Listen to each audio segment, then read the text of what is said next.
Welcome to the GPLama YouTube channel, and as expected there's been a lot of interest in this recently. The new Zwift Cog that when installed on the Zwift Hub and used with the Zwift Play controllers or the new Zwift Click allows you to change gears virtually, simplifying things and allowing more bike compatibility on that smart trainer.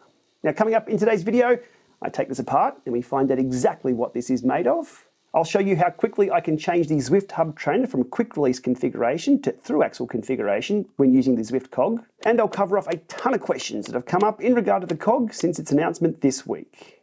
Alrighty, a closer look at the Zwift Cog hardware, and the box that it came in for me has all the instructions up here,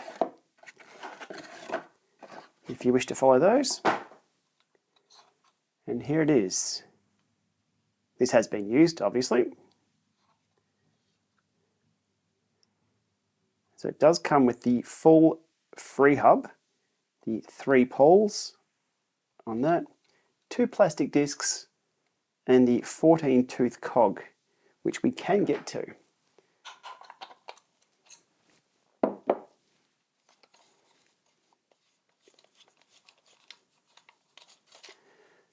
Standard lock ring.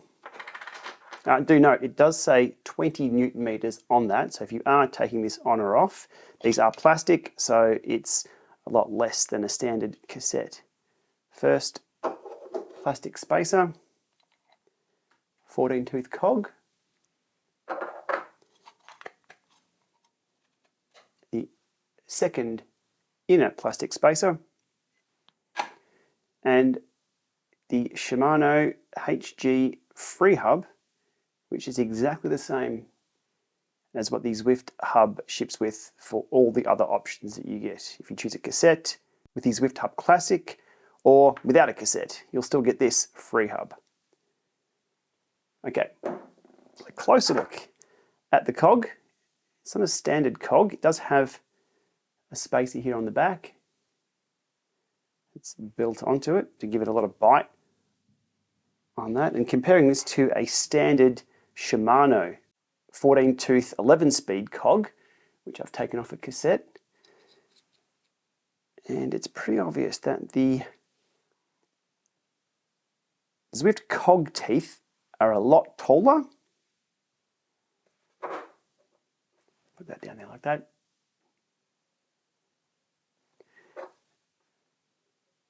And they're also a lot thicker. That's quite thin. That's visually thicker. Let's measure that though. So the Shimano 11-speed single cog coming in at about 1.56, 1.57 mil. And the Zwift Cog industrial, I'd call it cog, coming in at about 1.71, 172 there in width.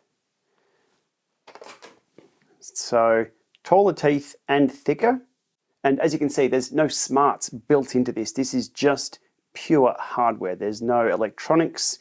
There's no Bluetooth connectivity with any of this. This is just a method to get a single cog on the Zwift Hub and everything lined up. The purpose of these discs are to keep things in line when you put the bike on, and if you accidentally change gears, it'll click and rub up against these rather than just skip off and jump off. So these keep things in line if you change gears. People have asked, can you put a single cog on this if that one wears out?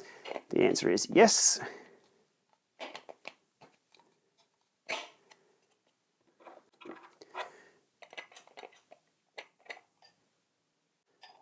Lining that up there like so, that on there, and that back on. There we go. There is the Zwift Cog with an 11-speed single cog, 14-tooth. That works like that. Obviously the teeth aren't as tall,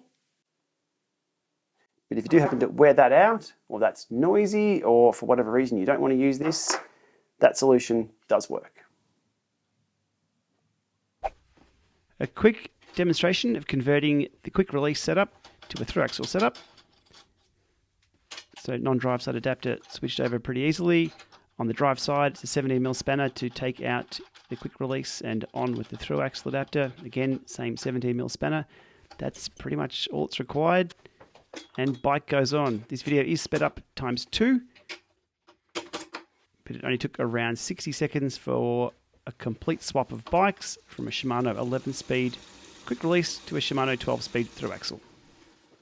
Okay, now on to some common questions that I've seen asked this week regarding the Zwift Cog over on my previous video and posted on forums this week. Starting off with, is the Zwift Hub 1 bundle a brand new smart trainer? And the answer is no. It's the Zwift Hub we've known for the last 12 months with this installed on it. Do I need the Zwift Cog to take advantage of virtual shifting and virtual gearing? The answer is no. You just need a Zwift Hub smart trainer paired with the Zwift Play controllers or the Zwift Click. This is optional for virtual shifting. Can I install a normal cassette on the Zwift Hub if I like? Yes, as we saw in the teardown before, this comes with a standard Shimano Hyperglide free hub.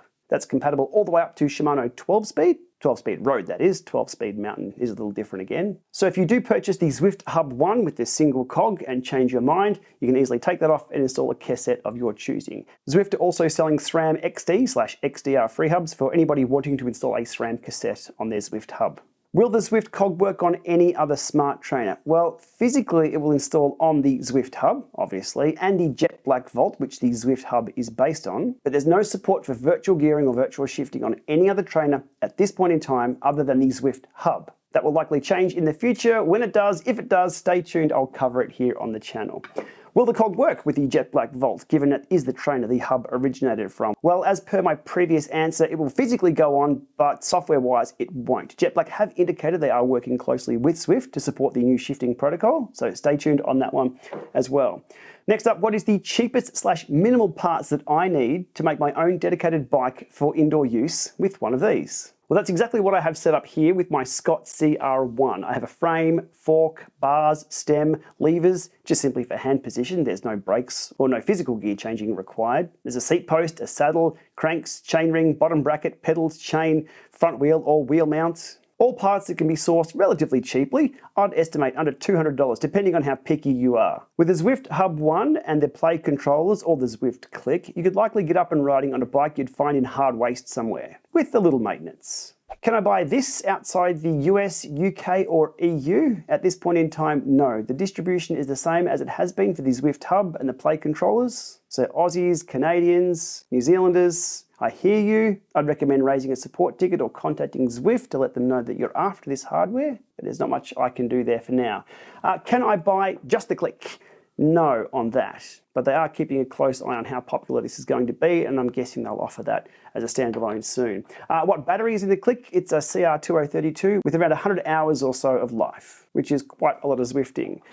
Another one that's come up, Campagnolo e-car 13-speed compatibility. The answer to that one is no. The 13-speed chain from Campagnolo is too thin for the cog they're using. Now, as you saw with the teardown, it is possible to change that cog, so there might be a hack that someone could do. But officially, it's a no with that cog that's installed in there. Another popular question, SRAM Axis flat top chain compatibility for 12-speed road chains. Now, this one is complicated, and it's the same merry-go-round we were on when they offered the 12-speed road cassette for the Zwift Hub Classic. Now officially, there is no cassette or cog that matches the roller size on both a Shimano chain and a flat top chain. The flat top chain has a slightly larger roller, as shown here over on handsonbike.blogspot.com, with the Shimano inner roller being 7.65mm and the flat top chain being 7.9. Based on their measurements, there's a 3.3% difference in roller diameter between those two chains. So the official answer from Zwift on that is yes, a flat top chain will work on this. The correct technical answer is no, it shouldn't be used. The real world case is it's probably going to work fine for most people. The result being possible premature chain wear due to that just slight mismatch in cog and chain meshing with that setup. That is a tricky one, and while the tolerances there are only small, I don't think they can be ignored at a technical level. But what people use is entirely up to them. Next up, what does the Click or Play controller do when changing gears in erg mode? Well, it simply bumps the FTP bias up and down when in workout mode on Zwift. Another question come through is, does trainer difficulty still work when using virtual shifting on Zwift? Yes, trainer difficulty still works as normal. That relates to the simulated gradient that Zwift will send to the trainer. At 100% trainer difficulty, it'll send 100% of the gradient on screen. At 50%, if you're going up a 5% climb, it'll only send 2.5% simulated gradient to the trainer. That is a little different to the virtual gearing that it's assigning you. Now, how best to use the play/click controllers with Apple TV, given Apple TV only allows the connection to 2 devices? Well, with the Hub, if you have your heart rate bridged, that's power, controllable, cadence, and heart rate, all with one device, you've still got one extra slot where you can use the click to change gears. If you are using the play controllers, that's 2. The best scenario there is to pull out a mobile device and use the companion app to pair everything through to the Apple TV. Now, there's no requirement for you to use an iPhone to the Apple TV for companion app pairing. You can use an Android phone and still pair everything to an Apple TV. That's the beauty of having everything over the network. The second last question I have on the list, is the Zwift Cog quiet? Well, it's as quiet as your chain will be, but it's not as quiet as using a standard cassette. The reason being is the plastic here can act as a bit of an amplifier. So if there is some slight ticking as you're spinning over, or your chain's a little dry, it's going to amplify that sound. So it's quiet, not silent. And the final question I have here is, what are the 24 gear ratios? I'll put them up on screen here. They run from 0.75 all the way up to 5.49, which is a huge spread of gears. And a sub-question to that is, can you change those? No, you can't. But I do challenge anybody who needs more gears than that. That is quite the range to ride with. We'll see what Zwift do in the future. Maybe they'll allow us another functionality or a second one of these to do a big ring shift and jump a few. That'd be kind of handy. Okay, with that, we'll leave it there today. Thanks for watching this one. Hopefully you found it informative. If so, thumbs, subscribes, do all the YouTube things. And stay tuned. I think we'll be seeing a little bit more with this coming soon. Thanks for watching.